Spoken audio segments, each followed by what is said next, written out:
And J Cohen 05 said, "Is Big Red at the bottom talking out of his ass?" So I'm going to give you the floor to make an opening statement.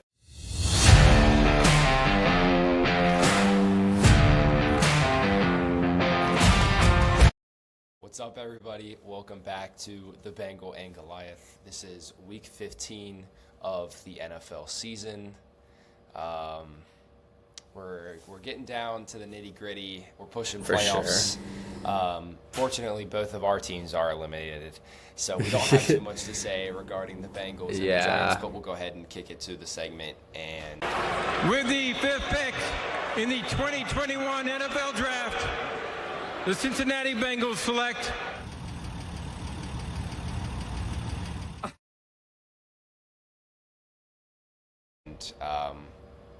yeah. So here on the Jungle in the Meadow, I'll start off with the Giants this week. Shocker, New York Football Giants lose another football game. Like Ethan said, we're getting close to the playoffs, and neither of our teams are even sniffing a push. I can't really be surprised by the team anymore. I feel like week in and week out, it's some new bullshit that I have to deal with. I'm just waiting for this season to get over with, season to get done. I mean, there was a couple things to be happy about, like Tyrone Tracy had a good game. He had a good catch for a touchdown. He had some good runs. Abdul Carter looked good. I think this is what we kind of expected from Abdul Carter, like all year to an extent. And, I'm glad he finally showed up. And if this was the year he needed to take off, I guess he took a good one off, because I don't think much changes even if he has like a stellar year. Like, I think we might have like 2 extra wins if we had like another consistent edge rusher. So I think if he's just taking a year off to figure stuff out, maybe this is a good year.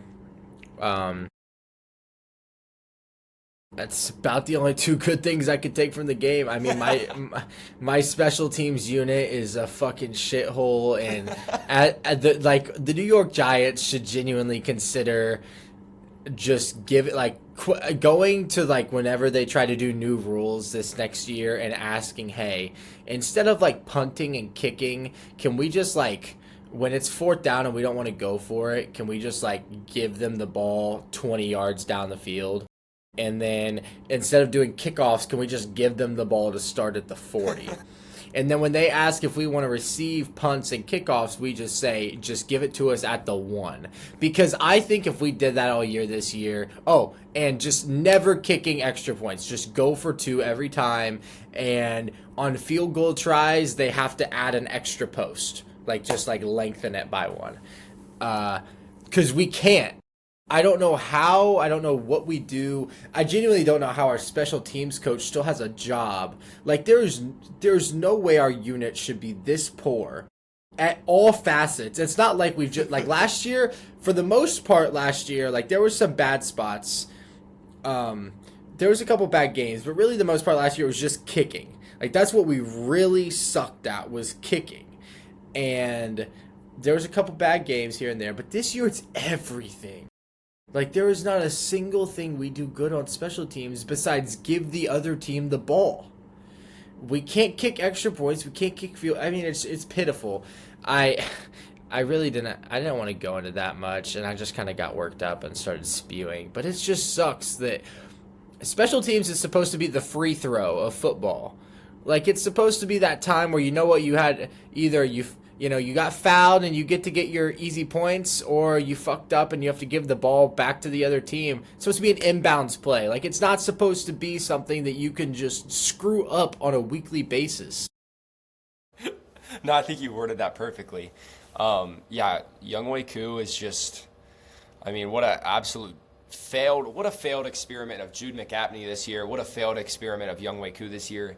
Both field goal attempts that he had today were incredibly poor, especially that second one. It looked like he didn't even try, and it's like he just shanked it and immediately was like, yep, whatever. And I know they cut him today, but yeah, what a mess. Yeah, it's poor. I'm going to get off that because I could talk about that for hours.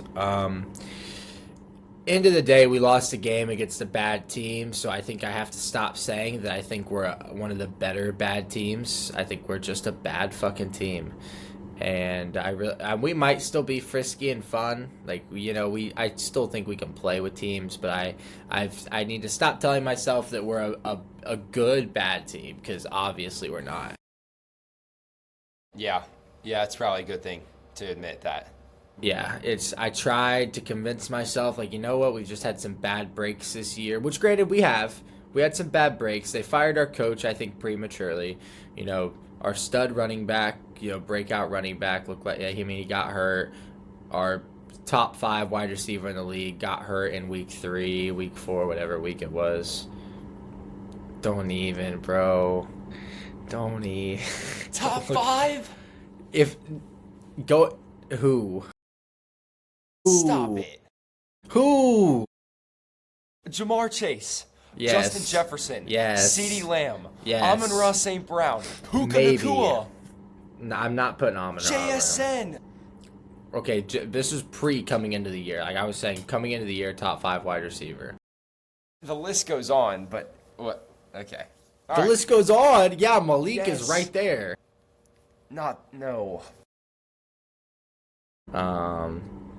So yeah, we had a lot of bad breaks. I mean, making our defensive coordinator got fired, which, I mean, while it couldn't hurt, it really couldn't help either.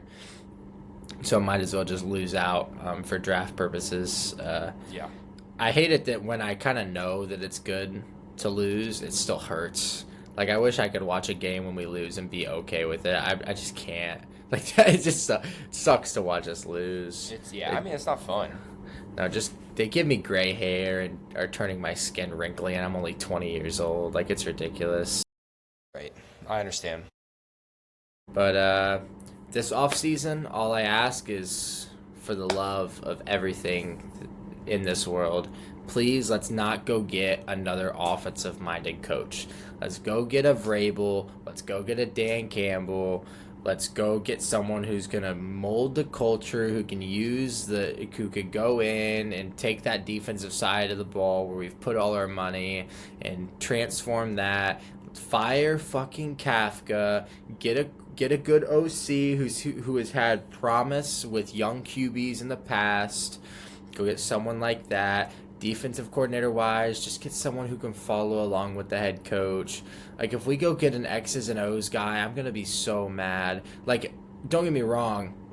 If we would have hired Ben Johnson, I would have been ecstatic. But at the same time, I don't think we need a Ben Johnson. Like, the Giants don't need that.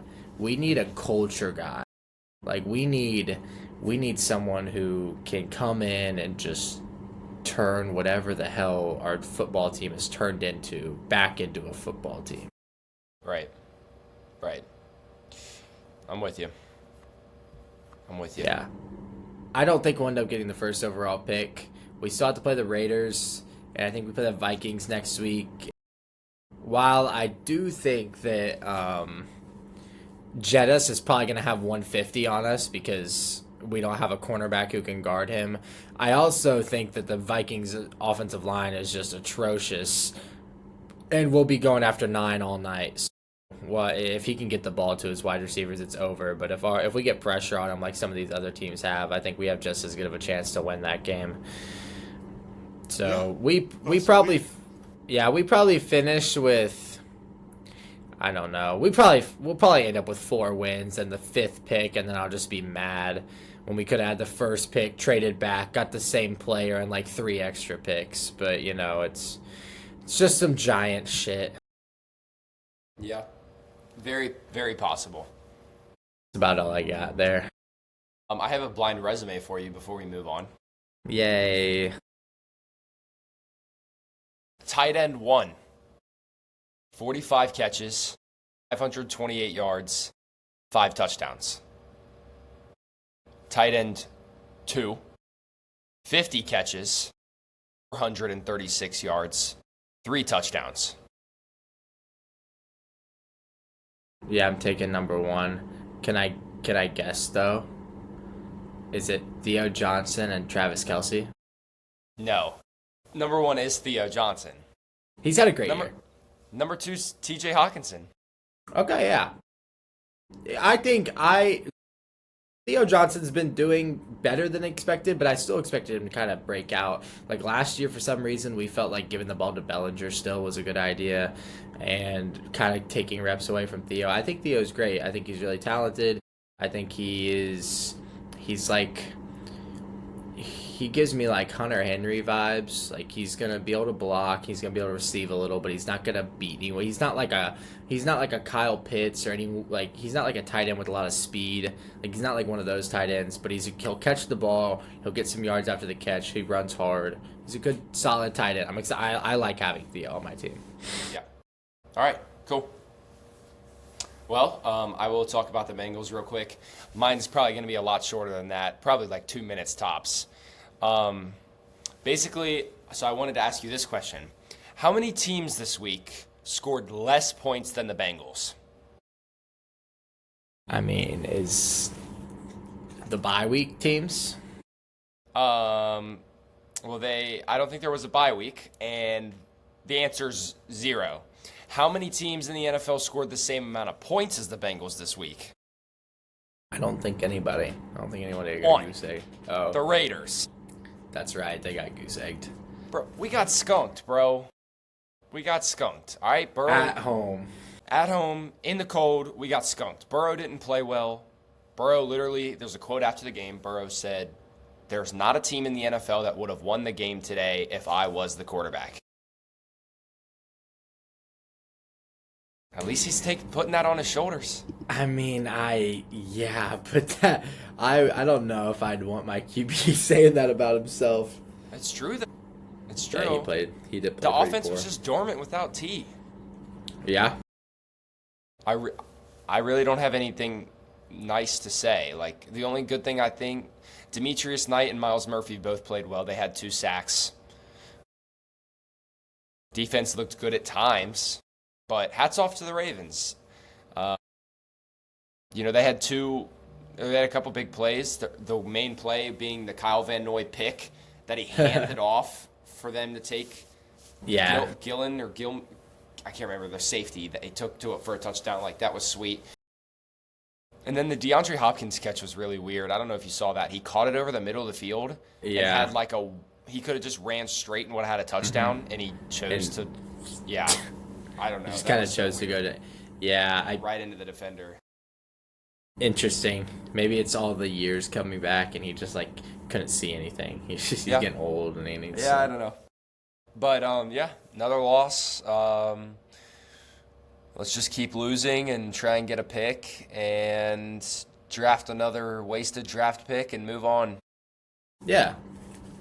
Get back to next year, get healthy, get a new coach, and move on. If they do that. All right, that's all I got. All right, let's go to Around the League.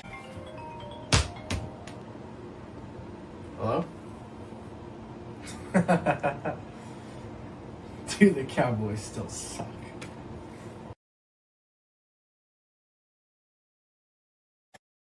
Let's go. What game you want to start with? You want to just start with Thursday night? Yeah, that's fine. All right, let's do Let's Thursday hit it night. Okay. So the Falcons beat the Bucks. That's an interesting one for playoff implications because the division is kind of a giant question mark right now. For sure. The Bucks and Panthers both sit at 7-7, and they play each other twice. Mm-hmm. It's kind of crazy. It's crazy that this is a division that people at the beginning of the year thought was pretty chalk. It was pretty much, it was like Bucks. Few people thought the Falcons might have a run, and then pretty solidly Panthers, Saints. Yep. And Saints are still down there. They ain't going nowhere. But the Panthers are in the mix, but they just lost to the Saints. And then the Bucks are in the mix, but they're injured, and they can't beat the Falcons, who we think should be relegated. But now the Falcons might make the playoffs. No, so the Falcons won't. It's either the Bucks or the Panthers. Either the Bucks or the Panthers. But I mean, it was a good game. Kirk had almost 400 passing yards. He's just always him against the Bucks. He just unleashes a new beast. Is it prime time or Thursday Night Football where he balls? I think the last time, I think it was the Thursday Night Football. I don't know. It might be. I feel like that I saw a thing before that said the last time he played Thursday Night Football, I think it was against the Bucks, and he had like 420 yards and something. That was last year. They went to OT. I remember that game. Yeah, it was also the Kyle Pitts game. 11 catches, 166 yards, and 3 touchdowns. I'm a Kyle Pitts drafter. I was a Kyle Pitts believer. It finally paid off.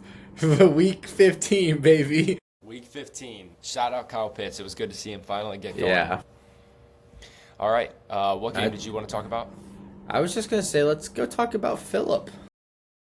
We talk about Phillip? Yeah, let's go. I mean, hey, listen, they lost, and their offense didn't look good, but he did surprise me. He didn't look awful. I mean, he threw a touchdown. He had 120 pass yards. I mean, you could tell he was like, he knew what to do. It just like, it's like playing, a grandpa's on the field. Yeah, like he was playing like smart because obviously he knows how to play the sport. He was a very, very good quarterback for a long time. So he knew exactly what he needed to do, exactly when he needed to do it. You could just tell his body wasn't quite able to kind of keep up, so he was trying to make up for that. But all in all, not terrible. Like, not terrible. It's kind of crazy to say, but I think they could win a game with him at QB. Maybe. I mean, like, it was cool to see him back out there. I don't know. I mean, they have the final 3 games are 49ers, Texans, and Jags. I think so they probably go 0-3 in that. They probably do. They're probably not going to make the playoffs. I'm pretty confident in that. But yeah, I mean, I've been confident in that since week 1. It just happened that, their they QB started got off 7-1. Yeah. Fluke. On the other side of the ball, I don't think this Seahawks team is good enough to win the Super Bowl. I think they're good enough to maybe win a playoff game and maybe make some noise. Darnold obviously hasn't shown us anything clutch wise, right in the playoffs yet. We don't have a reason to believe in Sam Darnold, and he didn't play awful today. But they didn't convert on third downs very often, and I mean they had a 60-year-old quarterback playing against them, and they almost lost the game. Yeah. I think it's a mix of a lot of things. I think there's a couple things holding the Seahawks back. Like their O-line is a little rough. They struggle there. And Darnold's not the most mobile quarterback in the league. He's a pretty pure pocket passer. If any time, which the Colts were getting pressure, like the Colts have a solid defense, and the Colts were getting pressure on him a lot, and not just like sacking him a ton, but just making him feel their presence. And I think any team who's going to be able to do that to the Seahawks has a chance to beat them. But if Seahawks O-line comes together, I really think that might be about it. Like the Seahawks defense is solid. They have a good secondary. They have a good front. Like everything about there's not really many holes on their defense. Their running game's subpar, but it's not because of their running backs. I think it's more their O-line. Like I think this team is truly an O-line away from being a real problem. Yeah. Yep, I'm with you. Well, the other team that got skunked, the Raiders. Yeah. It was just a get-right game for the Eagles after losing 3 straight? 3 straight, I think. Was it 2? 3? It was definitely 2. It might have been 3.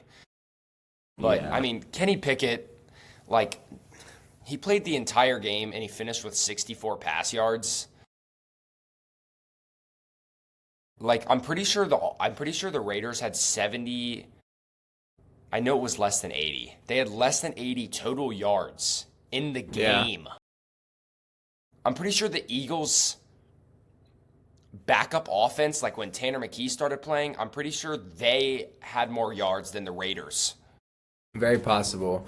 I saw Brock Bowers had like 6 catches for like 20 yards. Like, dude, there was just nothing going right for the Raiders. Like, nothing going right for the Raiders. It's just a mess. I think they're probably one of the worst teams in the NFL, like 1 or 2. Sure. They're up, like, it's bad. It's terrible. So that's all. It's unbelievable to me that you can put up less than like 80 yards in a game as an NFL team. No, I'm with you. I kind of want to hit on, like, I know it was against the Jets, but the Jags are kind of rolling. They're rolling. Dude, they almost put up 50. Trevor Lawrence had 330 with 5 passing touchdowns, and then he also ran one in. So I've always been on the T-Law train. I always thought, like obviously my guy's Joe B. Yeah. I always thought Joe B and then T-Law. Like, I thought it was like T-Law was so good. And so when he came in and started, obviously everybody thought he was going to play here, but he played here, and his expectation was up here. And so, but the problem is, everybody's been not writing off T-Law, but everybody's been saying he's a mediocre guy. You got to realize his coaching has changed damn near every single year. Everything has been changing. Like, all the culture in Jacksonville has been a change every single year. Now they get Liam Cohen. They look good. I think that there was a stat that in the past 20 years, I think Pardon My Take was talking about this. In the past 20 years, the Jaguars have had a winning season 5 times, and 3 of those are with Trevor Lawrence. Wow. And you think about the coaches being fired, Doug Peterson, For sure. Urban Meyer. I think that this Jaguars team, keep building with Liam Cohen, they could be good. For sure, I'm with you. I think he's also finally got some weapons and like some time with his weapons. Like, I feel like he's had been a carousel of like skill position players besides ETN. And so I think he's finally starting to get some time. I think the Jags, like, even if all they do is just make a little bit of noise this year, I think next year the Jags are going to be a serious team. Especially, I don't know what their cap looks like off the top of my head, but it can't be crazy. Like, I don't think they could be that bound up. Like, they just go try to make like a big move this offseason and try to really bolster up. I mean, they look legit. Yeah, they do. They do. Yep, sir. Yes, sir. Okay. Well, we could talk about the Bills mounting a massive comeback to come back and beat the Patriots. Crazy comeback. Both teams couldn't stop a grandma pushing a shopping cart down the middle of the field. Well, the Patriots couldn't the first half. Like the Patriots half, but then they just forgot. Henderson and James Cook combined for 255 rush yards and 5 total touchdowns. Ground game was crazy. It was a great game. I still think the Patriots are definitely good, and it's really impressive what Mike Vrabel has been able to do there. 100%. But I don't think they have the pieces, or I don't think they have the capabilities to win it all this year, personally. Correct. Well, I'm with you. I think the Bills showed that they're still the team in the AFC right now. I think like whoever kind of got this game was going to be able to show that. I think the Bills are the scariest team in the AFC. The fact that you can come back from that kind of lead is wild against a good team. Like, the Patriots are a team that when they've got up this year, they haven't went back down. And the Bills just kind of... I mean, that was their first loss in 11 games. Just crazy. Yeah, just you think about where they were last year with Gerard Mayo and where they are now. Like, it's like Coach of the Year is literally like Liam Cohen or Mike Vrabel, pretty much. For sure, I think Ben Johnson should be considered too. Ben Johnson, yeah, I think it's those 3. That'd be my race. That'd be my ballot. Yeah. I mean, I think the Patriots are good. Like we said, they were up 21-0. I remember when James Cook, I think, scored that touchdown to put the Bills up 35-31 or something like that. Yes. I was working and my boss came in and I was like, I can't believe the Patriots found a way to blow this game. And my boss was like, shut the fuck up. I was like, what are you talking about? I was like, I'm serious. They blew it. And he's like, shut up. And I'm like, they're winning by 4. And the Bills are. And he's like, no, they're not. He's like, dude, I walked into work and the Patriots were up 21-0. And I was like, I know, they blew it. So, that's great. No. Yeah. For the first time in forever, we can say the Chiefs have been eliminated from the playoffs. Crazy. It sucks that, like, Mahomes tore his ACL. For sure. We can't, like, the whole United States can't celebrate this because as much as we could have if Mahomes didn't get hurt. Yeah. But man, am I happy to not have a Chiefs bullshit going on in the playoffs. The thing is, and we kind of kept talking about it through week to week, if the Chiefs would have found a way to make it, I wouldn't have been surprised if they would have made it out of the AFC. Yeah. I Like, just 'cause think the there's- AFC is such a wide open thing right now. Very wide open. The Patriots look solid, but they just lost to the Bills. The Bills didn't. They started off kind of rocky, losing a couple bad games. The Ravens are probably going to be in the playoffs, but who Jags. knows what Ravens we're going to get. You've got the Jags and Texans fighting for the South. The Broncos might be okay. Might be okay. So the AFC, like there's not a team where you look at it and like I think the Rams would be a front runner in the AFC. I think the Lions could be a front runner in the AFC. I think the Eagles could be like probably a front runner in the AFC. You could probably throw. I mean, you could argue the Packers might too. There's a lot of teams in the NFC that just look better than the AFC. No, I'm with you. I think an NFC team wins the Super Bowl. That would be my prediction. Like, I'm pretty confident about that. For sure. Unless some weird stuff happens with how, like, there could be double digit win teams missing the playoffs this year in the NFC. So the only way I could see it is like there's just so many like good teams in the NFC that, you know, somehow one of those teams that's just like solid can squeak through. Like let's say the Seahawks, for example. The Seahawks make it out of the NFC somehow. That's a team where I'm like, they could get beat. Like there's ways, but I'm fairly confident that the NFC is going to win a Super Bowl this year. Yeah. Yep. I'm with you. Another AFC team that played well, the Texans. They doubled the Cardinals' score. Their defense continues to impress. They had 2 more forced turnovers. Yep. Their offense is doing enough to win them games. And they currently now hold a playoff spot as the wild card because the Colts lost. And so, I mean, the Texans are a scary team right now that you kind of don't want to play in the playoffs. Sure. Whoever comes out of the South is a team you don't want to play, them or the Jags. I think it was John Gruden who was talking to D'Amico Ryans on like a FaceTime or something, and they were just talking about the game coming up, and he said that this was his most surefire win of the year. He said that he'd never seen a game so unevenly matched in his life, talking about the Cardinals and the Texans. Yeah, Wow. So that was kind of crazy hearing him, but he was right from the jump. I mean, the Texans just It was like pretty much over. Yeah. clobbered them. Yeah. So Yeah. that was kind of funny Texans to look see. good. For sure. Texans look good. Bears beat the shit out of the Browns. I was worried that was a trap game for the Bears, and God was I wrong. Caleb looked good. He looked very And good cold against weather too. Like he looked good. Against a defense that has been giving problems to good quarterbacks. Yeah, dude, that touchdown pass to DJ Moore. Did you see it? I did. Bro, how? I don't. Like, I'm playing it over in my mind right now of him just, like, running right on the sidelines and just whipping it into DJ Moore as he's running. Like, yeah. Incredible. I saw Kyle Long talking to someone. I have no idea who it was, but he was talking to someone during a podcast.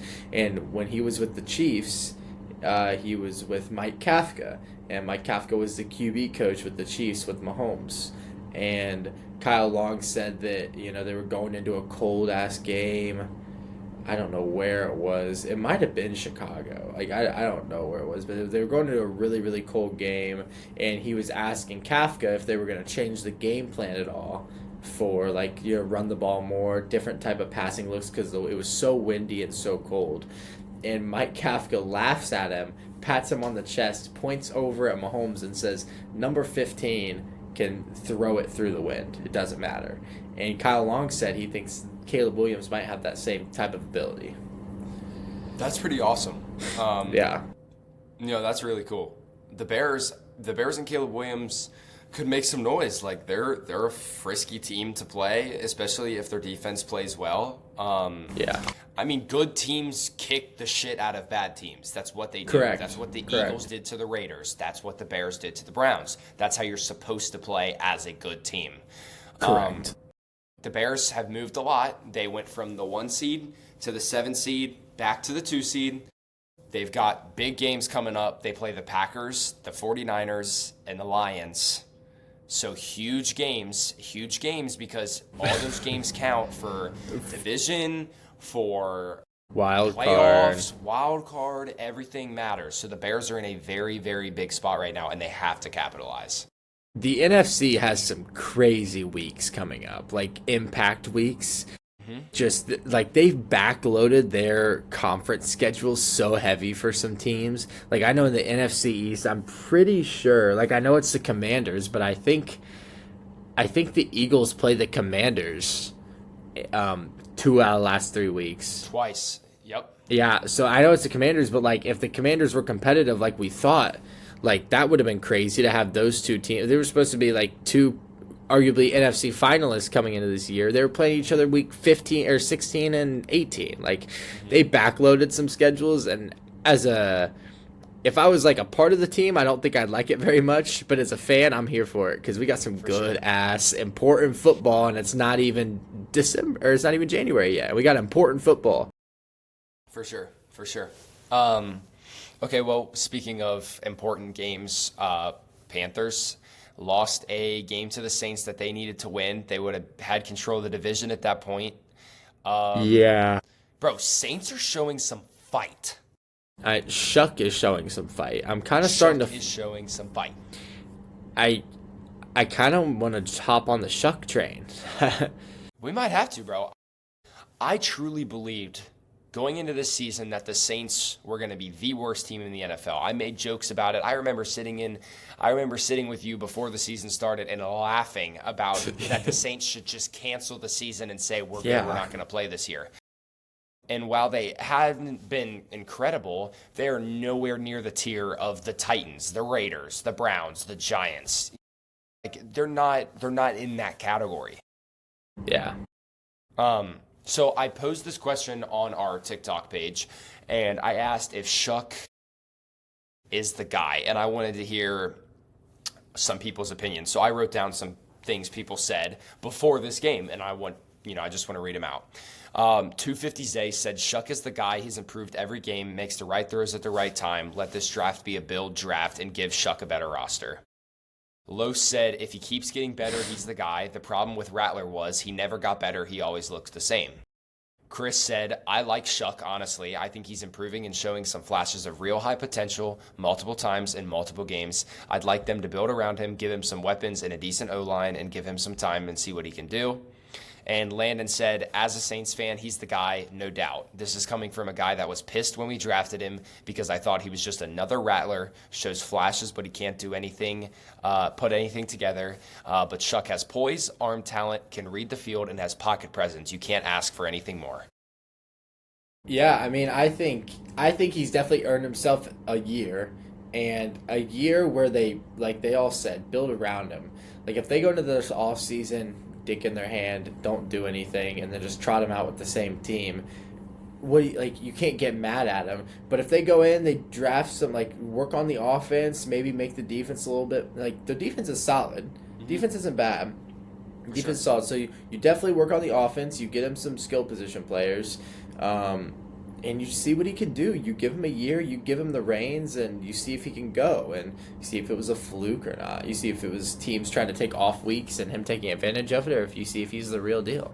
Let's go. I'm happy for it. Even though he went to Louisville, I'm not praying on his downfall. I feel for Saints fans, and I really hope that he's the guy for him. I do. Yeah, for sure. Okay. What were you gonna say? So we haven't hit the Rams-Lions yet. That was a big time game. Big time offense. Do we think did Stafford make a push back for the MVP? Yeah, he's MVP. I think it's over. I think it's over. It's over now? You think it's over now? I think it's over. Okay. It was a great game. Both quarterbacks threw for upwards of 350 yards. I feel like Rams Lions is always a great game because Stafford and Goff are trying to prove that they won the trade. You know what I mean? Yeah, for Like sure. I that- think Yeah. I like this matchup. I think it's a fun matchup. Like not a whole like the Lions offense is talented enough where they can make it through the Rams defense. The Lions defense is bad enough where the Rams don't really have to try on offense. Like it's a fun matchup. I like watching it. Stafford's a baller. Goff is a very, very good quarterback for the Lions. They both have crazy wide receivers. They both have talented running backs. They're fun teams. They're just fun to watch. It was a good game. If you had slept through Sunday, let's say you slept through Sunday, didn't watch any football, and you woke up and you said, "Give me a quick recap," and I told you that Amon-Ra and Jameson combined for 20 catches for 298 receiving yards and 3 touchdowns, and that Hutchinson had a pick that he almost returned for a touchdown. Would you believe that the Lions lost that game? If you told me they were playing the Rams, yes. Because I do think the Rams are that good.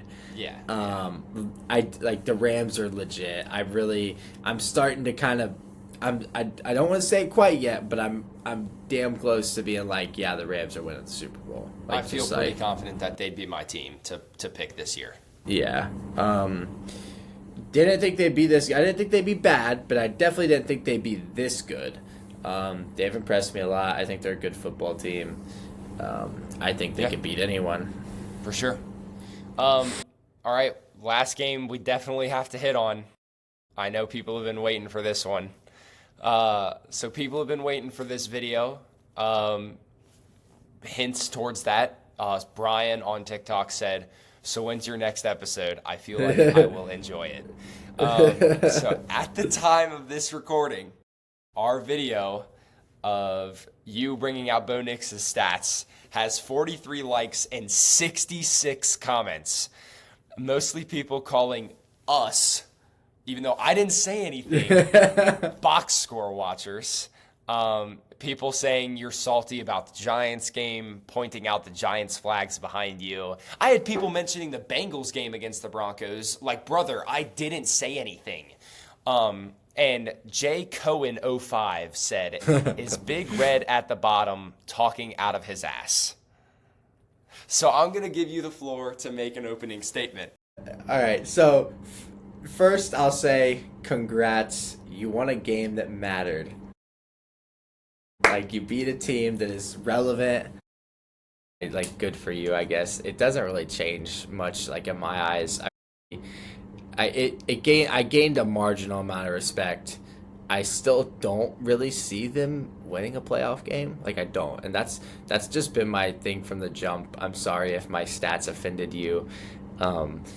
They were just stats that I thought were interesting. When you talk about those quarterbacks, you think bad, and then you throw Bo Nix in there. It's like, well, I think Bo Nix is good. But against those teams, he was just as good as a bad quarterback. And like we pointed out earlier, what great teams do is they beat up on bad teams. What have the Broncos not done this year? Beat up on bad teams. What has Bo Nix not done this year? Beat up on bad teams. He showed up today. He did. He showed up in a game that mattered. He had 300 yards, 4 touchdowns. He had a big game. He looked good. The Broncos looked good. The Broncos won a game that mattered. I'm glad that they could shut some haters up. It's not going to really shut me up. I'm not going to like disregard their win. It's a good win. They won a good game. They beat a solid team in the NFC. But I still don't think they're going to win a playoff game. So like my point still stands of like I wish someone else would get in over them, because I still like think it'd be more fun to see like the Jags and Texans both in and them get to upset a big team rather than just have, I don't know, whoever the 7th seed in the AFC right now. You know who it is off the top of your head? Probably. It's the Texans right now. Is it Texans? I'd rather have the Texans. Like if the Texans played the Broncos, I'd pick the Texans. Like I'd bet on the Texans to win. So like why not just kick them out of the playoffs already instead of having to watch that happen? Bro, we can't kick them out of the playoffs. The 1 seed, bro. As much as I have my doubts about them earlier in the year, they keep winning. They just beat a damn good Packers team. Their defense is really good. Bo Nix played really good when it mattered. I think that the Broncos are probably a top 2 team in the AFC. I would. I wouldn't put them over Bills and Patriots. I don't know if I can agree with you. Personally, I would put them. I gotta give them the respect. I have to at this point. I mean, I'm not saying they're like a bottom 8 team, but I'm putting Bills and Patriots over them. I feel like that's a fair argument. And also, I'm not salty about the Giants game in any way, shape, or form. I mean, while we lost, we kicked your ass for 45 minutes. So I'm not like, I'm okay with the loss because right now we sit with the first overall pick, and all your win would have done is just like made us have like the 4th pick right now. So we got to kick your ass for 45 minutes, and then we got to add the loss on. That way we can go get the first overall pick. So not salty at all. I'm a Giants fan. I'm used to losing. It doesn't hurt my feelings anymore. That's a good way of nitpicking it. So then here I ask you this question. Who's better, Packers or Broncos? If they played again, I'd pick the Packers. I mean, I would. But like everyone who saw that Broncos TikTok or anyone watches this, I'm not a Packers fan.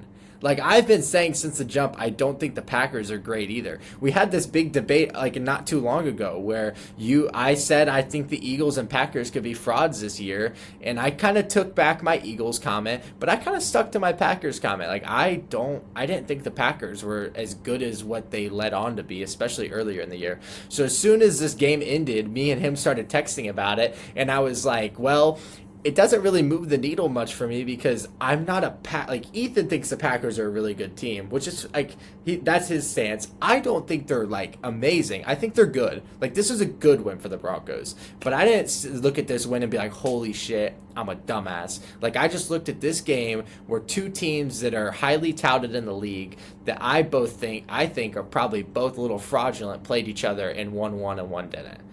Like, that's how I see this game. We're just gonna catch more heat. I would. That's like, all right. I'm not gonna lie. I'm not gonna lie. Like, that's fine. So people on TikTok don't like podcast equipment's too inexpensive. Make your own then. Holy shit! Like, just make your own and talk. Like, this is fun. Like, I get to come on here and talk about how I feel. You guys don't agree? That's cool. But don't say that I'm salty about the Giants game because I'm not. I'm totally okay with that one. That one's in the past. That one only hurt for a day. That one only hurt for a couple days. I'm with you. All right. We got it out.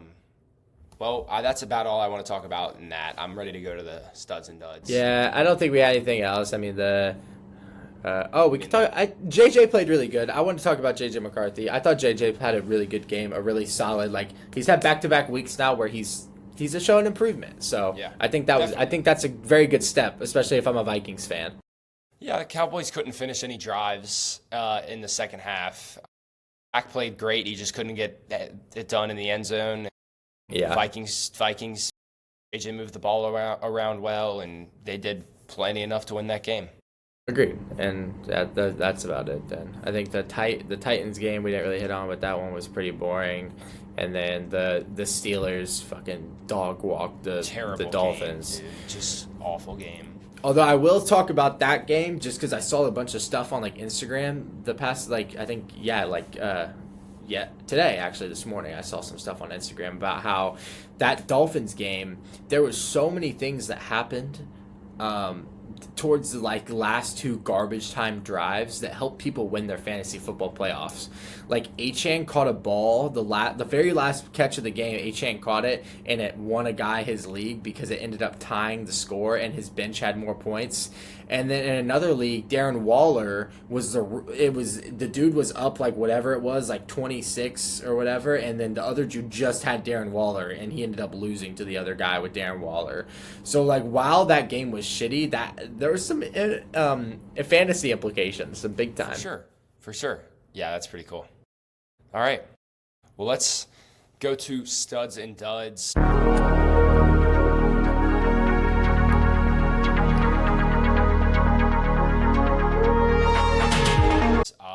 You can kick us off. You had the quarterbacks and tight ends this week. Sounds good. Here we go. So, for the stud of the week, never thought I'd say this guy's name. I said it on Thursday night. He was going to end up being it. Kirk Cousins, 30 for 44, 373, 3 touchdowns, a 117 rating. Dude balled. He balled and won. Shout out Kirk Cousins against the Bucks. Man, that dude's a beast. Demon. And then dud of the week, Joe Burrow. 25 for 39, 225, 2 touchdowns, 58 rating. I'm sorry. I tried to get around it. Two picks. Yeah, the two I say 2 touchdowns. Yeah, 2 picks. Yeah, 2 picks. You didn't want to do Shedeur Sanders with his 3 picks and no touchdowns, or Kenny Pickett? No, I thought about it. But I think Joe Burrow in a home game against a division rival, while your playoff hopes don't look great, you're fighting for your chances in the playoffs, and he puts up that stat line, is more of a dud than Shedeur Sanders and Kenny Pickett going out there and playing with their pubic hair. Okay. All right, fair.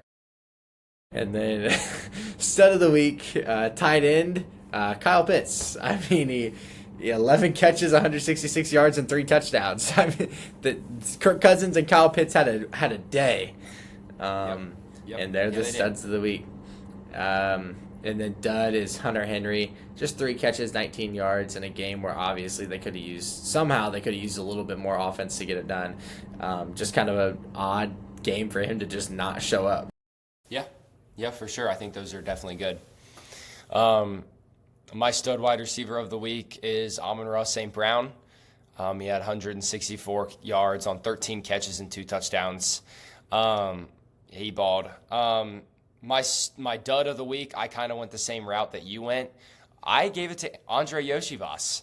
I think that he had nothing, by the way. Didn't catch a single pass. Nothing. He did not catch a single pass. I think in a game where T. Higgins is out and you're being counted on as the second wide receiver, you need to step up more. Like when we had Tyler Boyd and Jamar Chase or T. Higgins was out, like Tyler Boyd would step up, and it didn't happen. Yeah. It didn't happen. Damn. My stud running back of the week is Travion Henderson. He had 148 rush yards on 14 carries with 2 touchdowns. Good week. Yeah, and 14 carries and 148 rush yards is impressive. That's like 12 yards per carry or something. I mean, he was running. Yeah, I think that's right. Yeah, you're damn close. Yeah, that's fucking impressive.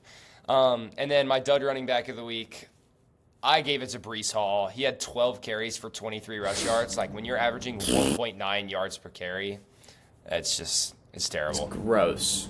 Yeah, it's bad. Yeah. All right. Well, let's kick it to the crossover and we'll wrap this up. Sounds good.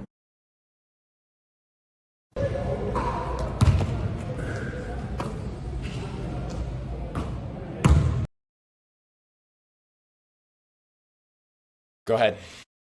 I guess we could hit on the NBA. NBA Cup just finished tonight. Knicks ended up winning it after beating the Spurs. Congrats. Wanted to kind of touch on the Thunder Spurs game though. Looks like this could be a little rivalry of 2 kind of loaded teams with some draft assets. These 2 could be good for a few years to come, and it looks like it's going to be a good matchup. What are your thoughts on catching the Devin Vassell game? It is what it is. Like, we'll probably just beat them on Christmas by 25 and everyone will stop talking. Well, that's only the second loss of the year, so they still look pretty damn good. Yeah, and I said it. I think I either said it just to you or I said it on the podcast a week or so ago. I don't think we're going to break the record. I think the NBA is more well-rounded than it was when the Warriors did it or when the Bulls did it. So if we lost to the Trailblazers this year. So the fact that one of the bottom teams is a team we lost to, that just shows like the league is well-rounded. Hey, I mean, best roster. That wasn't like I didn't crack a door for you to jump through. I was giving you credit. You could have just taken the credit and moved on. Thanks, bro. Appreciate that. Yeah, there we go. So yeah, I think the Thunder are fine. Like everyone was saying like it was their cup to lose. I don't think it's that big of a deal. Like it's an NBA Cup. It's not that big of a deal. As long as we win the finals, it really don't matter. Yeah. No, the NBA's been kind of fun in the past week. There's been a couple cool things. Like LeBron's poster on Luke Cornett was awesome to see, that he still got that bounce in him. It was a sweet dunk. Cooper Flagg putting up 40 was awesome. Sure. And then Ace Bailey, did you see his putback dunk last night? He missed a that jump was shot. yeah, went that up was and just fucking off his own miss. I will say, I think in 10 years, there's going to be some kids who are 5-7 years old right about now, who are going to be into high school. They're going to be asking, how did Duke not win the Natty, the 2024 year with Cooper and Knippel? Because it looks like both of them are going to be household names. Like, Charlotte has basically deemed that Knippel is a franchise player, and Cooper Flagg looks like he is going to turn into that. So you're going to look back on that team and be like, how the hell did they not win the Natty? For sure. They're going to have, it looks like 2 all-star NBA players on that roster, and then a couple other role players in the league, which is kind of crazy to think about. Yeah.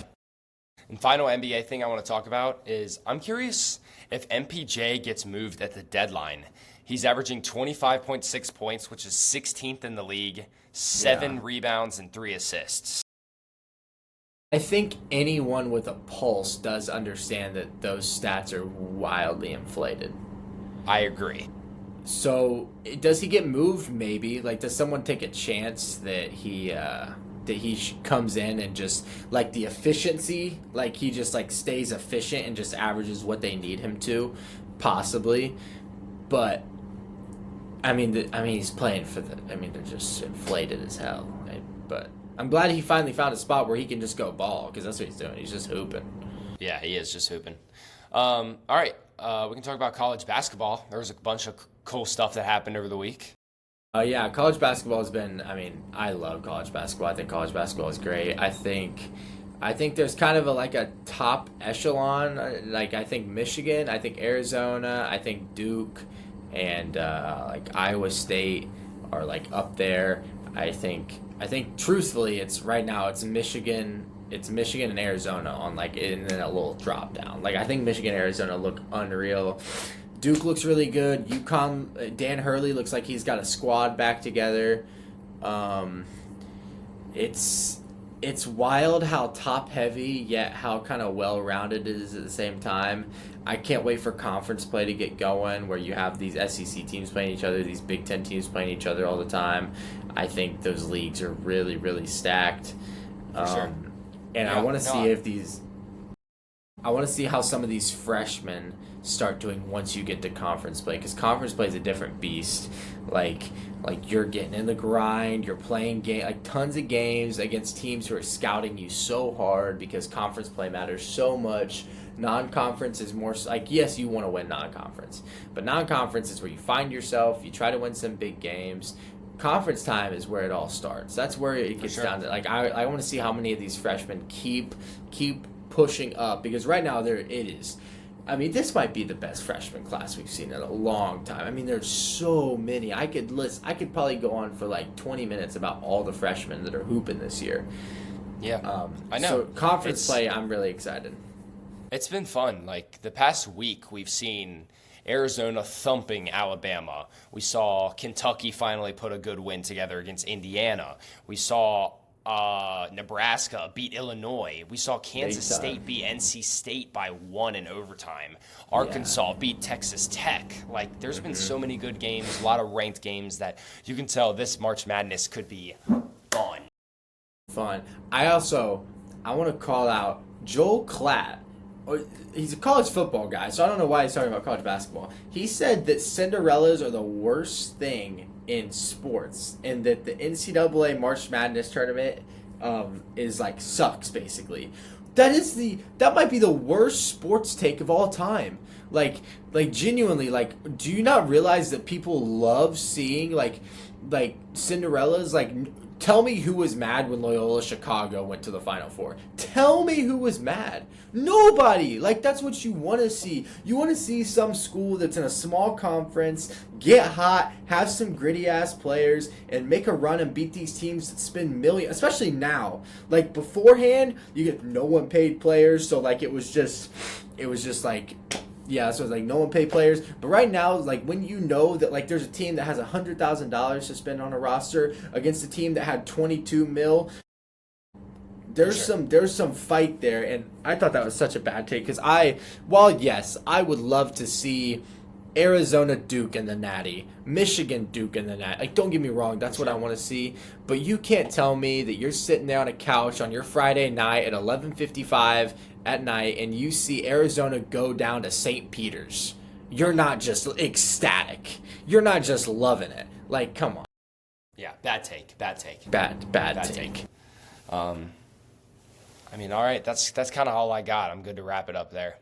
I don't have much. I don't have a lot on the MLB and college football playoffs. Is this weekend we had a week break, so next week we can touch on that and see if there's any upsets. See if Tulane gets a little win. See if JMU can make some noise. Most likely, we're probably just gonna have a chalked list, and we're gonna have some pretty good matchups coming New Year's Eve. So, it's gonna be exciting. Amen. It's gonna be fun. I'm looking forward to it. Yes, sir. All right. Thanks for joining us. It was a good episode. Yeah. Week 15 in the books. Playoff implications and everything's coming up, so we've got some fun NFL games coming up. It's getting good. Can't wait to talk about it next time. Yes, sir. All right. We will catch you guys next week. All right. Peace. Peace.